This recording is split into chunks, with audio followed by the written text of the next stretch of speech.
అహ్మదాబాద్లో సబర్మతి తీరాన flower show అలరిస్తోంది. చిన్న పెద్ద అనే తేడా లేకుండా కుటుంబాలు సహా ఫ్లవర్ షో చూడటానికి వస్తున్నారు. అంతేకాదు రోజు రోజుకు సందర్శకులు పెరుగుతున్నారు.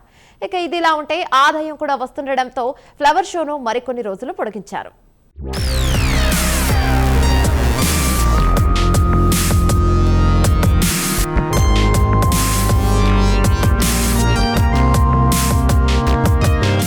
అహ్మదాబాద్ ఫ్లవర్ షోకు అనూహ్య స్పందన లభిస్తోంది. రోజుకు 10 లక్షల మంది సందర్శకులు వస్తున్నారు. గత 23 రోజులలో 7.5 కోట్ల రూపాయల ఆదాయం లభించింది. దీంతో ఫ్లవర్ షోను ఈ నెల 20 వరకు పొడిగించారు.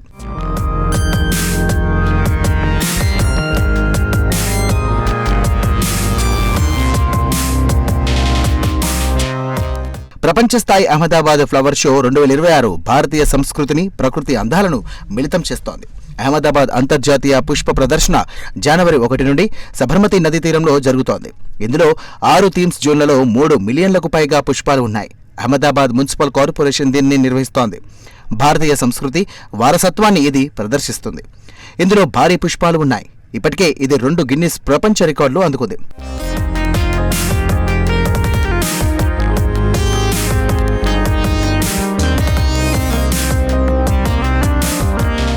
పూల ప్రదర్శన ఒక గ్రాండ్ ప్రవేశ ద్వారం వద్ద ప్రారంభమవుతుంది. ఇక్కడ 2 పెద్ద పూల సింహాలు సందర్శకులను స్వాగతిస్తాయి. ఇది భారతదేశ ధైర్యం, గర్వం, అజేయ స్ఫూర్తిని సూచిస్తోంది. ప్రవేశ జోన్ వద్ద పూలతో అలంకరించబడిన తామర ఫౌంటైన్ కళాత్మకంగా జాతీయ గర్వాన్ని ప్రతిబింబిస్తుంది. ప్రదర్శన యొక్క ఇతివృత్తానికి అనుగుణంగా గౌరవప్రదమైనటువంటి వాతావరణాన్ని ఏర్పరుస్తుంది.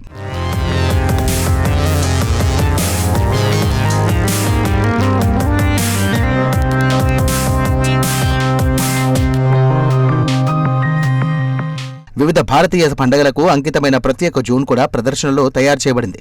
ఇక్కడ పూలకల ద్వారా దీపావళి కాంతి, ఆశ యొక్క సందేశం, హోలీ యొక్క రంగులు, ఓనం యొక్క సాంప్రదాయ దయ, బిహు యొక్క లయబద్ధమైనటువంటి వేడుకలు ప్రాణం పోసుకుంటాయి. ఈ జోన్ భారతదేశ సాంస్కృతిక వైవిధ్యాన్ని హైలైట్ చేస్తోంది. అంతేకాదు ఐక్యతా స్ఫూర్తిని మరింత బలోపేతం చేస్తోంది. దీంతో పాటు పిల్లల కోసం ఒక ప్రత్యేక రంగురంగుల ఆనందకరమైనటువంటి జోన్లు కూడా ఏర్పాటు చేశారు. ఇక్కడ కార్టూన్ పాత్రల ద్వారా వారికి వినోదం కలుగుతుంది.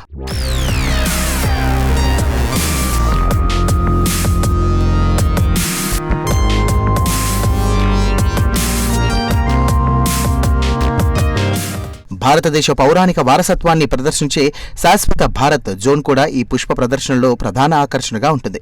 ఆధ్యాత్మికంగా గొప్పగా ఉండే ఈ జోన్లో సముద్ర మాంతాన్, గీతాసార్, అలాగే గోవర్ధన లీల, గంగా అవరోహణ, రామసేతు వంటి పౌరాణిక ఘట్టాలను పూల శిల్పాల ద్వారా కళాత్మకంగా పునఃసృష్టించారు. సందర్శకులను భారతదేశ ప్రాచీన సాంస్కృతిక కథనాలతో అనుసంధిస్తారు. దీంతోపాటు భారతీయ శాస్త్రీయ జానపద నృత్య సాంప్రదాయాలకు అంకితమైన జోన్ కూచిపూడి, భాంగ్రా, గర్భా, కథాకళి వంటి నృత్య రూపాల అందాన్ని ప్రదర్శించారు. ఈ జోన్ మధ్యలో నటరాజ విగ్రహం భారతదేశ కళాత్మక గొప్పతనాన్ని, సాంప్రదాయ కొనసాగింపును మరియు లయ యొక్క చారిత్రక భాషను సూచిస్తుంది. Doctor Ashif Memon, director parks and garden AMC and general manager parks and garden Sabarmati riverfront development corporation limited. Flower show આપણે 1 જાન્યુઆરીએ ચાલુ કરેલો. અત્યાર સુધીમાં 10 લાખ લોકોએ આ ફ્લાવર શોની મુલાકાત લઈ લીધેલી છે અને આ ફ્લાવર શોના કારણે અમને 7.5 કરોડ રૂપિયાની ઇન્કમ થયેલી છે. આ વખતેના ફ્લાવર શોમાં અમે ડિફરન્ટ જાતના 48 ટાઈપના ફ્લાવરની અલગ અલગ ટાઈપની વેરાયટીઝ લાવેલા છે. બીજું 2 ગિનિસ બુક ઓફ રેકોર્ડ મળેલા છે, જે વર્લ્ડનું લાર્જેસ્ટ ફ્લાવર પોર્ટ્રેટ જે સરદાર પટેલ @150 અને ફ્લાવર મંડાલા જે વર્લ્ડ લેવલે આ વખતે ગિનિસ બુકમાં આપણને મળેલા છે. Doctor Ashif Memon, director parks and garden AMC and general manager parks and garden Sabarmati riverfront development.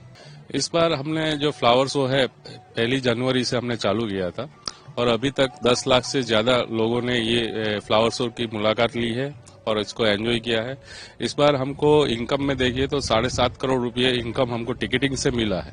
ఈ ప్రదర్శనలో పూల శిల్పాలు, నిలువు తోటలు సందర్శకులకు కనువిందు చేస్తున్నాయి.